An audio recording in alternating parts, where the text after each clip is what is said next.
December 1944. The dense forests of the Ardennes lay buried under a blanket of snow. Cold northern winds swept in from the German border, carrying the rumble of heavy tank engines rolling down narrow roads toward Belgium. It was Hitler's final gamble on the Western Front, the Ardennes offensive, better known as the Battle of the Bulge. After nearly a year of retreat, Nazi Germany launched a desperate counterattack, hoping to split the Allied lines, capture the port of Antwerp, and force the Western powers into peace negotiations. Along the winding, snow-covered roads, the Panther, Tiger I, and King Tiger tanks advanced slowly but powerfully. To their German crews, these machines were a source of pride, symbols of the Reich's engineering prowess. They believed no Allied tank could match the firepower or near-impenetrable armor of these steel beasts. They had seen 75mm shells from Shermans bounce harmlessly off Panther hulls and heard rumors that a single shot from a Tiger could obliterate an entire platoon.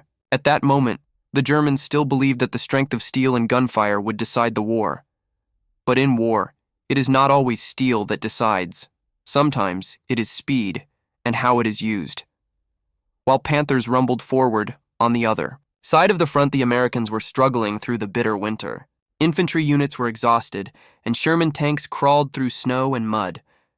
But among them was a small, light, and often overlooked machine, the M18 Hellcat, a tank destroyer built on a philosophy utterly different from the German one. The Hellcat lacked thick armor and a large caliber gun, and it looked anything but intimidating. Yet it possessed one thing the Germans had not anticipated: speed, double that of any other tank on the battlefield. While the heavy Panthers slogged through mud at 25 mph, the Hellcat could race down good roads at 55, even 60 mph. A Tiger turret took more than half a minute to turn a full circle. A Hellcat could swing around its flank in that same time.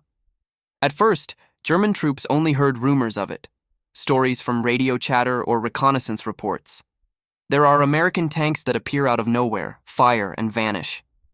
No one sees where they come from. Many German officers dismissed it as propaganda or confusion with ordinary Shermans. But when panzer units began getting ambushed in the woods, Panthers erupting in flames from seemingly safe distances, the legend of the vanishing American tank began to spread. This was more than a story about a new weapon. It was a clash between two philosophies of war. Germany believed victory came from firepower and armor, overwhelming force through superior engineering. America believed in speed, mobility, and organization.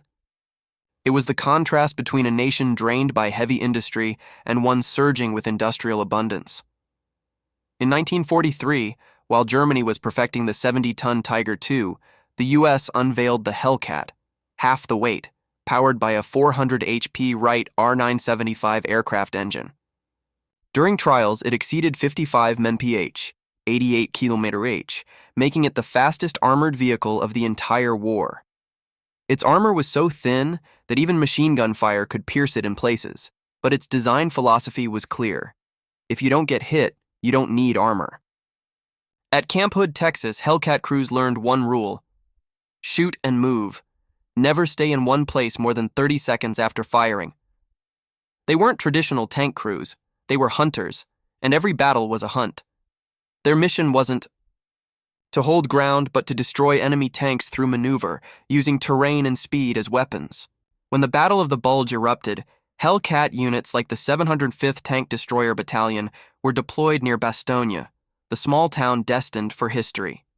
Initially seen as support troops, they soon became the key mobile defense.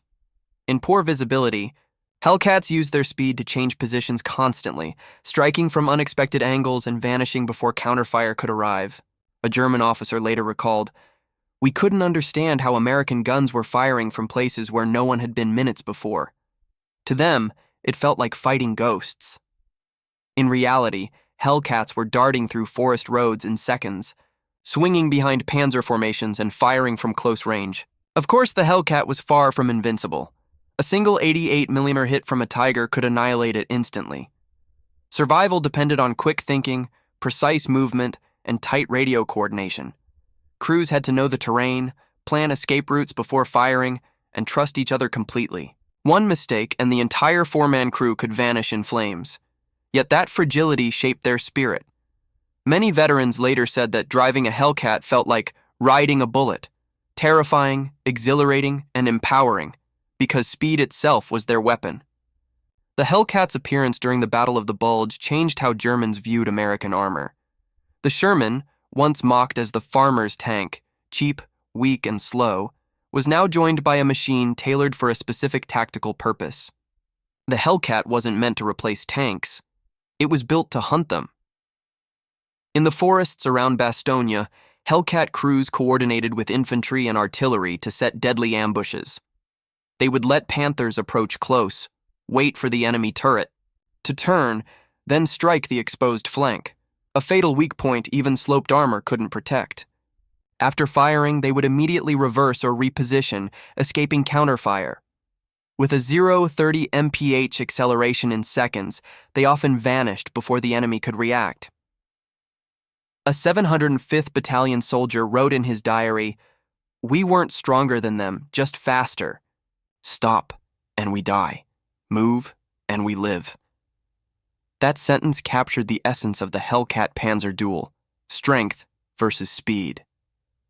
As news of the Hellcat spread, German commanders grew uneasy. Not because of its numbers, only about 2,500 were ever built, but because they could never predict where it would strike. While Tigers required strong bridges, wide roads, and maintenance crews, Hellcats could cross wooden bridges, weave through forests, and move along routes the Germans thought impassable. The result? German maps and plans began to lose meaning. To the Americans, the Hellcat symbolized something larger: the power of industrial flexibility. The U.S. didn't need to build massive, resource-hungry machines. It built vehicles suited to its logistics, terrain, and tactics. A Tiger demanded thousands of labor hours and rare materials. A Hellcat could be mass-produced on Buick assembly lines, maintained with common parts, and repaired right at the front.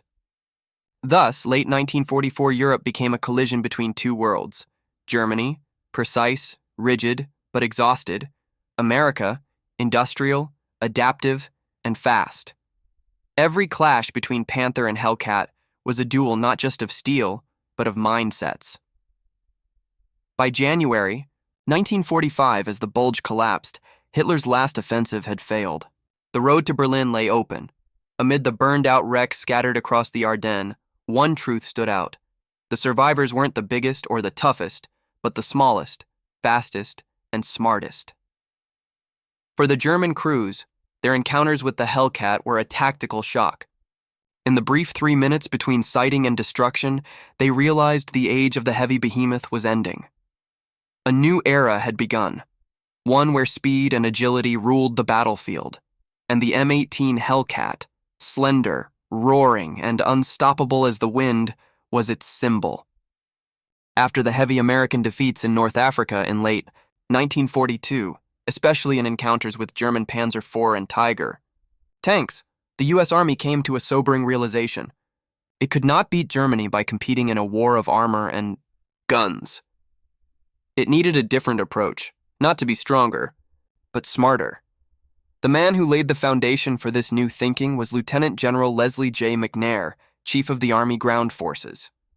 A pragmatic thinker, McNair believed tanks should not be wasted in head-on duels with enemy armor. In his view, tanks were meant for breakthroughs, mobility, and infantry support, while the job of destroying enemy tanks should fall to a specialized arm, the Tank Destroyer Force. It was a bold and controversial idea. Within the Army itself, many officers protested, if tanks aren't supposed to fight tanks, then who will? But McNair had his reasoning. He understood that the European battlefield was not the open desert of North Africa. Its terrain, with forests, villages, rivers, and narrow roads, demanded agility, ambush tactics, and rapid repositioning. A heavy vehicle, no matter how well armored or powerful, would become a target if it could not move quickly. From that concept came the doctrine of seek, strike, and destroy. The mission of tank destroyer units was to detect the enemy early, attack with precision fire, and then withdraw before the opponent could retaliate. Instead of forming an iron wall, they would deliver swift, deadly blows, hit and fade. To achieve this, America needed an entirely new kind of vehicle, neither a tank nor a towed gun. It had to be as fast as a reconnaissance car, powerful enough to pierce German armor and agile enough to escape destruction. In 1942, the Army sent out a technical request to defense contractors: design a lightweight, fast, easy-to-produce vehicle capable of defeating enemy tanks through mobility. While many companies struggled with cumbersome prototypes, Buick, a division of General Motors, presented a daring design: compact, low-slung, with a fast-turning turret and a 9-cylinder aircraft engine. The first prototype was called T-70, later designated the M18 Hellcat. From the outset, the Hellcat's design philosophy defied every rule of traditional tank engineering. To achieve maximum speed, engineers stripped away everything non-essential. Armor was no thicker than 25 millimeters, the floor was thin, and the turret was open-topped to save weight. Many officers, upon seeing the blueprints, shook their heads. One small shell could rip right through it. Yet this risky approach created a unique advantage. The Hellcat weighed under 19 tons. Barely one-third the mass of a Tiger I. Its heart was the Wright R975 C4 engine, the same type used in the M4A1 Sherman and various aircraft trainers. Producing 400 horsepower and paired with a 5-speed gearbox, it gave the Hellcat a power-to-weight ratio of 20 HP per ton, far higher than any tank of its era. By comparison, the Tiger I had 12 HP ton, and the Panther 15. At the Aberdeen Proving Ground, engineers were astonished. The Hellcat reached 88 km/h, 55.5 mph on roads, and 65 km/h off-road, faster than many military trucks. Soldiers who witnessed the trials called it a steel bullet. The name Hellcat soon stuck, symbolizing exactly what it was: small, fast, and lethal in surprise attacks. But speed wasn't its only weapon. The Hellcat was designed for group maneuver tactics. Equipped with SCR 508 radios, crews could coordinate like a pack of hunting wolves, flanking, surrounding, and attacking simultaneously. In training, they were taught to fire from advantageous positions, never engage head-on, and always have an escape route ready. Its main armament was the 76mm M1A1 gun, an improved version of the earlier 3-inch cannon. Though smaller than Germany's feared 88mm, it could penetrate a Panther's side armor at 1,000 meters using HVAP, high-velocity armor-piercing rounds, provided the gunner chose the right angle. However, HVAP shells were scarce, forcing Hellcat crews to rely heavily on tactics and speed to compensate for limited firepower.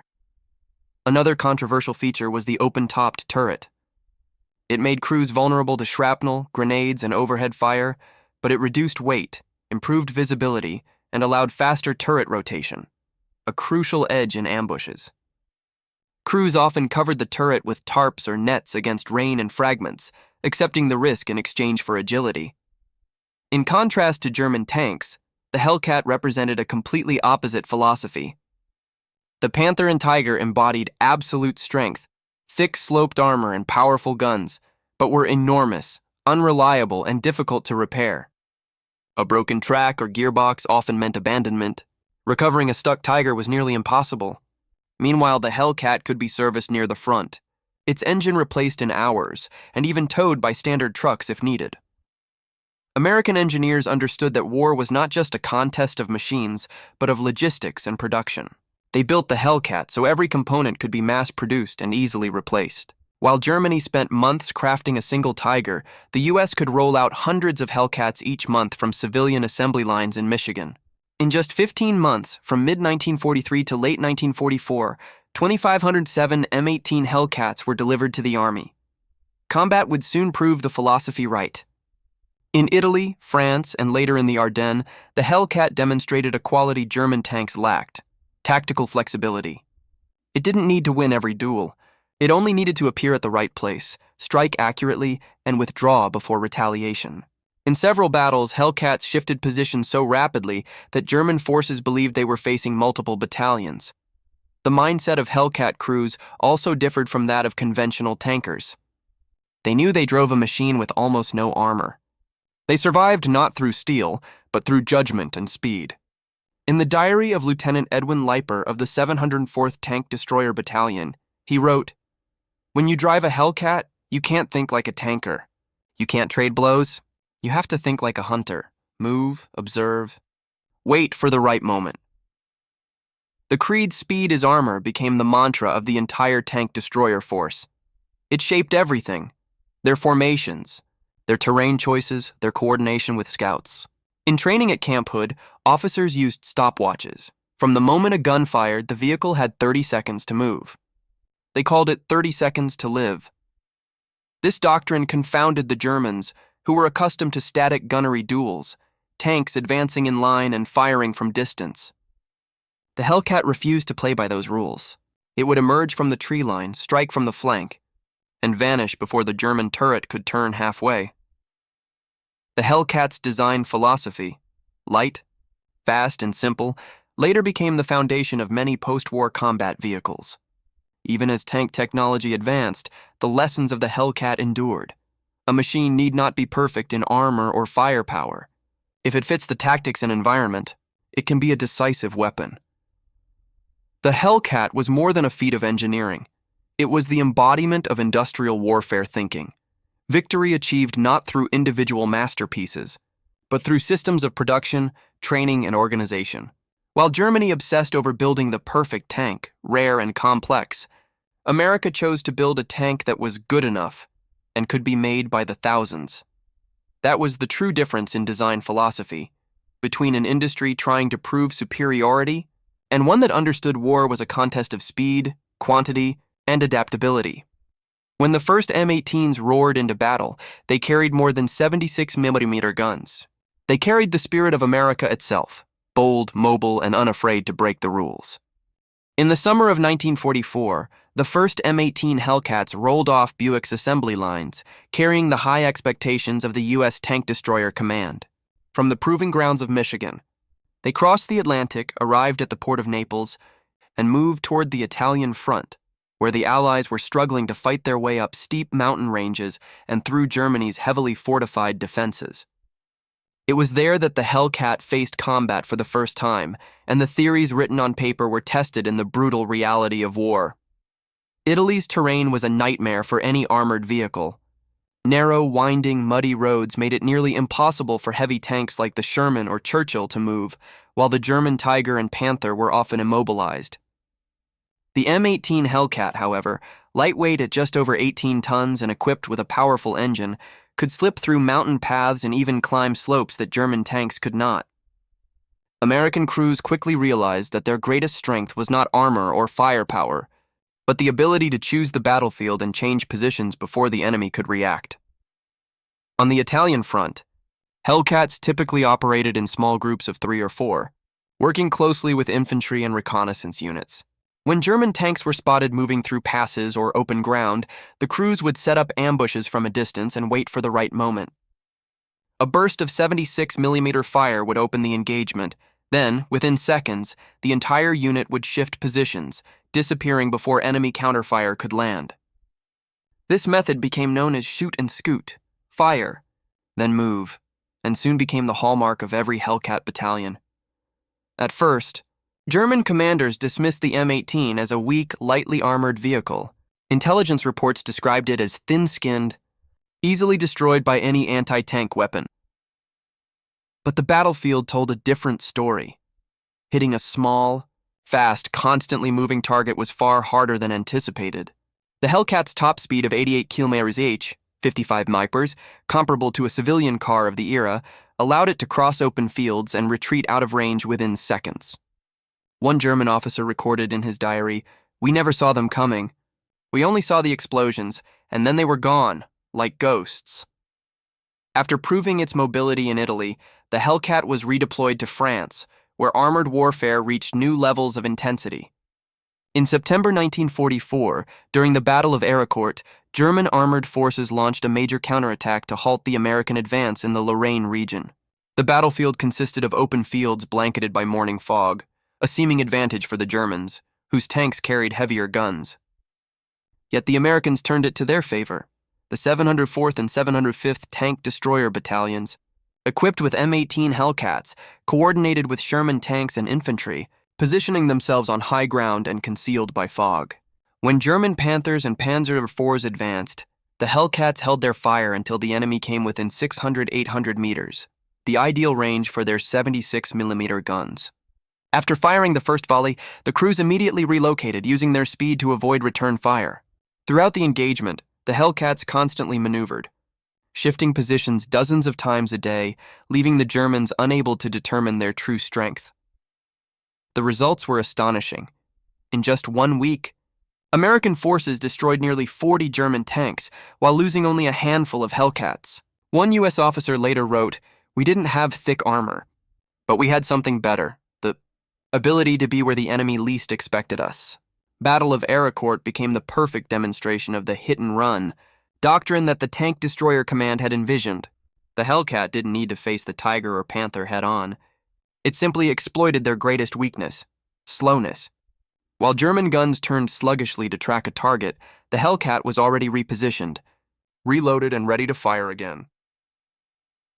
Post-war U.S. Army reports confirmed the M18 achieved the highest kill-to-loss ratio of any American armored vehicle in the European theater, averaging 6 enemy tanks destroyed for every Hellcat lost. No other Allied tank, not even the Sherman, matched that record. Hellcat crews quickly earned reputations as true hunters, a kind of mechanized special force, fast, daring, and deadly. One of the most celebrated units was the 705th Tank Destroyer Battalion, commanded by Lieutenant Colonel Clifford E. Davis. During the Lorraine campaign, Davis often spread his Hellcats out, feigning retreat to lure German forces forward, then counterattacking from both flanks. It was an old tactic executed with modern speed, and it worked brilliantly. From these experiences, the U.S. Army learned that the Hellcat was not merely a weapon, but a strategy embodied in steel. Yet its greatest strength, speed, came at a price. Thin armor meant that any penetrating hit could turn a Hellcat into a fireball. Many crews removed the turret hatches altogether, allowing for a quick escape if struck.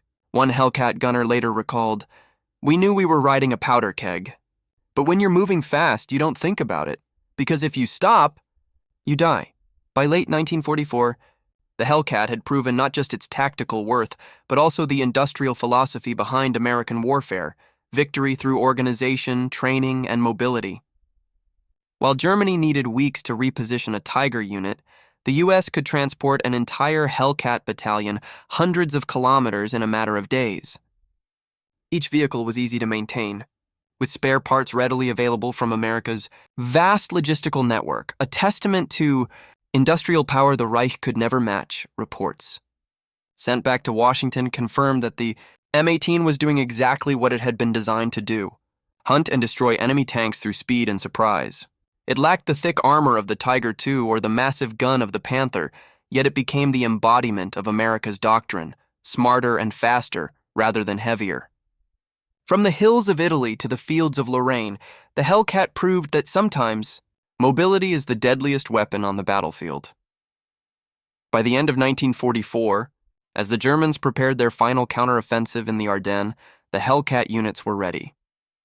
They did not yet know that within weeks they would face their hardest test, the desperate winter battles around Bastogne, where speed itself would be pushed to the limit, and the hit-and-run doctrine would decide the fate of an entire surrounded city.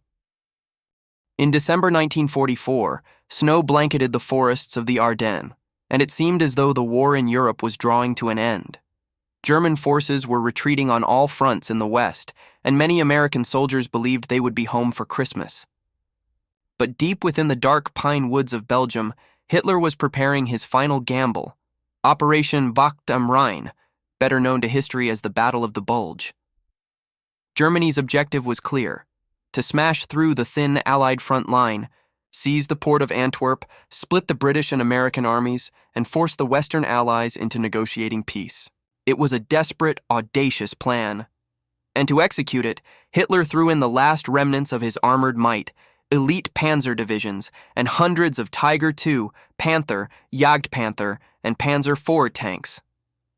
Facing them were exhausted American units enduring the coldest European winter of the 20th century. One of the Germans' first targets was the small Belgian town of Bastogne, a crucial crossroads connecting 7 major roads through the Ardennes. Whoever held Bastogne controlled the entire region.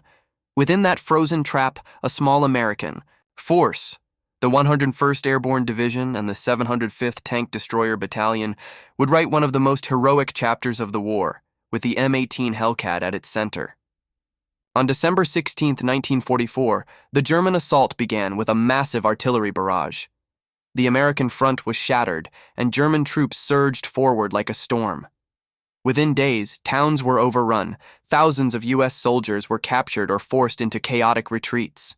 As Bastogne came under siege, only a handful of mixed American units managed to withdraw inside the town, bringing with them a few self-propelled guns, some anti-tank pieces, and a small number of M18 Hellcats.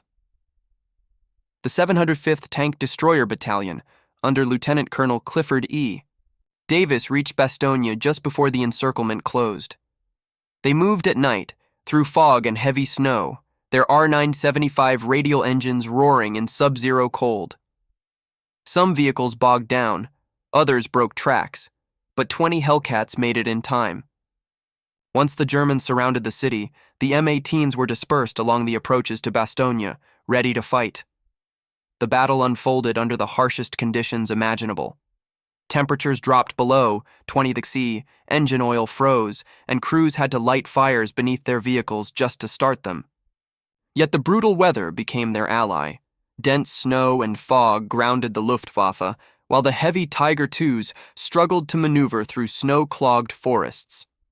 The light, nimble Hellcat, however, could slip along narrow roads and appear where the enemy least expected. On December 19th, a group of Tiger IIs from the Panzer Lehr Division attacked Bastogne from the direction of Neff. The Hellcat crews lay in wait behind rubble and ruined buildings. As the German beasts appeared, the M18s opened fire from over 700 meters away. The first shot struck a Panther's flank, the second hit the turret ring, the tank burst into flames. But the Hellcat had to retreat immediately as German fire thundered back. Within seconds, the crew sped away, vanishing before the enemy could re-aim. This shoot-and-scoot tactic left the Germans confused, unable to locate the elusive American positions. Lieutenant Charles Boggess, one of the Hellcat commanders at Bastogne, later recalled, "Their Tigers could crush us with a single hit, but we were faster. We moved like lightning and disappeared before they even knew what happened." The Hellcats often coordinated with artillery and paratroopers, forming flexible pockets of resistance. When German armor appeared, the Hellcats fired the first salvo, then pulled back into pre-planned positions where American artillery was waiting. As the Germans pursued, they walked straight into a crossfire from both the guns and the Hellcats, looping around from the flanks. Within days, dozens of German tanks were destroyed or abandoned. One of the most famous clashes took place near Marvy, where two Hellcats from Company C faced an entire company of Tigers. Under intense fire, the two M18 crews kept changing positions, firing 20 rounds in total. The result? 3 German tanks destroyed, both Hellcats escaping unharmed. A feat the U.S. press would later celebrate as the audacity of speed. Throughout more than a week of encirclement, the M18 Hellcats were pivotal in holding Bastogne. Beyond tank hunting, they hauled ammunition, evacuated wounded soldiers, and even served as mobile command posts. When the Germans sent an ultimatum, demanding surrender, General Anthony McAuliffe of the 101st famously replied, "Nuts," and the Hellcats helped defend that answer with steel and fire. On December 26th, the spearhead of General George S. Patton's Third Army finally broke through to relieve Bastogne. His Sherman tanks rolled into the city, and beside them, the Hellcats of the 705th still bore the soot of battle on their gun barrels. Patton visited the front, shook hands with the crews, and reportedly said, "If I had to pick one weapon to stop a Tiger, I'd take the Hellcat. It doesn't need armor. It has speed and spirit." After Bastogne, the Hellcat's reputation spread across Europe. American soldiers called it the Hellcat, while German troops gave it another name, the Deadly Lightning. During the Ardennes campaign, the M18 achieved an astonishing kill ratio of 6.1, the highest of any U.S. armored vehicle in the war. But behind those victories lay quiet sacrifice. One armor-piercing shell was enough to turn a Hellcat into a fireball, and many crews never had time to escape. A surviving private later said, "We didn't have armor like the Tigers, but we had each other. And when you believe you'll make it because of the man beside you, you can do things that seem impossible. Bastogne was not only a triumph of the M18 Hellcat, but a testament to the American spirit, resilient, adaptable, and creative in the face of adversity. Amid freezing winds and encirclement, the Hellcat proved that speed, willpower, and smart tactics could overcome even the mightiest steel beasts of the Third Reich. That victory saved not just Bastogne, but the entire Allied position in the Ardennes, paving the way for the final advance toward the Rhine River. And in that winter of 1944, the sight of Hellcats racing through the snow-covered pines, smoke curling from their guns under a pale gray sky, became a lasting symbol. A symbol of a power that lay not in armor, but in speed, courage, and faith. When the final guns of World War II fell silent in the spring of 1945, the M18 Hellcats were still roaring down the shattered roads of Germany, escorting prisoners, hunting scattered Nazi remnants retreating south. The crews of the 704th, 705th, and 809th Tank Destroyer Battalions, men who had fought from Italy to France and Bastogne, could finally look back on their journey. They had not driven massive tanks with thick armor or heavy guns, yet they had helped reshape the very way modern warfare was understood. In less than 15 months, the United States produced 2,507 M18 Hellcats, a small number compared to the tens of thousands of Shermans, but its impact far outweighed its scale. Post-war Army reports recorded that each Hellcat destroyed an average of 2.4 enemy tanks for every one lost, the highest kill ratio of any American armored vehicle in Europe. It was, by every measure, the most effective tank destroyer the Allies ever fielded. But the true legacy of the M18 lay not in numbers, but in the philosophy of warfare it embodied. Before the Hellcat, the prevailing belief was that steel beats steel, that victory in mechanized warfare depended on heavier armor and bigger guns. The M18 proved the opposite. Speed, information, and maneuver could defeat brute force. Moving at nearly 90 km/h, the Hellcat didn't just outrun German tanks, it outthought them, outflanked them, and turned agility into its deadliest weapon. From this came the doctrine that speed is armor, a concept that would shape generations of fighting vehicles. During the Cold War, American tanks such as the M41 Walker Bulldog, M48 Patton, and later the M60 all reflected this balance of firepower, mobility, and adaptability that began with the Hellcat. The M18 also pioneered ideas that would define modern warfare: fast, mobile, and coordinated maneuver operations. Instead of waiting for the enemy to attack, Hellcat crews learned to seize initiative, moving, ambushing, and striking before the opponent could react. That same philosophy would later be embraced by commanders like Patton, and decades later by General Norman Schwarzkopf in the Gulf War. Move fast, strike hard, and never give the enemy time to recover. Technically, the Hellcat was ahead of its time. It was among the first vehicles to mount a fully rotating turret on an ultralight chassis, influencing the design of later reconnaissance and assault vehicles. Its Wright R975 aircraft engine, repurposed for ground combat, epitomized the American wartime spirit of adapting civilian industry for military efficiency. After 1945, a number of Hellcats continued to serve in the U.S. Army into the early 1950s, mainly in training and reconnaissance roles. Others were supplied to allies under military aid programs, most notably Yugoslavia, Iran, and Taiwan. The Yugoslav Army even kept Hellcats in service into the 1960s. With reports of some being used in minor Balkan skirmishes, proof of how modern its design remained decades after its debut. Yet the Hellcat also marked the end of the classic tank destroyer era. After the war, the U.S. Army concluded that dividing forces between tanks and tank destroyers was no longer practical. Future main battle tanks would combine both offensive and defensive capabilities, eliminating the need for specialized units. But even as doctrines evolved, the Hellcat's spirit, flexibility, daring, and relentless motion lived on in every American armored force that followed. The men who crewed the M18s were a breed apart. They relied not on armor for survival, but on skill, instinct, and trust in one another. A single mistake meant death, but that same danger forged a brotherhood unmatched in the Armored Corps. After the war, many of them stayed in touch, forming the Hellcat Veterans Association, meeting each year to recall the days when they outran death itself. In museums across America and Europe, the Hellcat remains a visitor favorite. People are often surprised by its small size, barely 2.6 meters tall, fragile compared to the hulking Tiger or Sherman. But when they see its rear-mounted Wright R975 engine, 400 horsepower on a featherlight frame, they understand its legend. Even today, restored Hellcats can still run, their deep, growling engines echoing like ghosts of a time when speed meant survival. As a symbol, the Hellcat represents the American spirit in World War II, pragmatic, inventive, and unafraid to be different. While Germany poured resources into monstrous supertanks, the US chose a simpler, cheaper, and smarter path, machines that could be built fast, repaired easily, and used effectively. The Hellcat was the product of that philosophy. Victory through efficiency, intellect and innovation, not sheer size. More than 80 years later, the lessons of the M18 Hellcat still resonate in modern military thinking.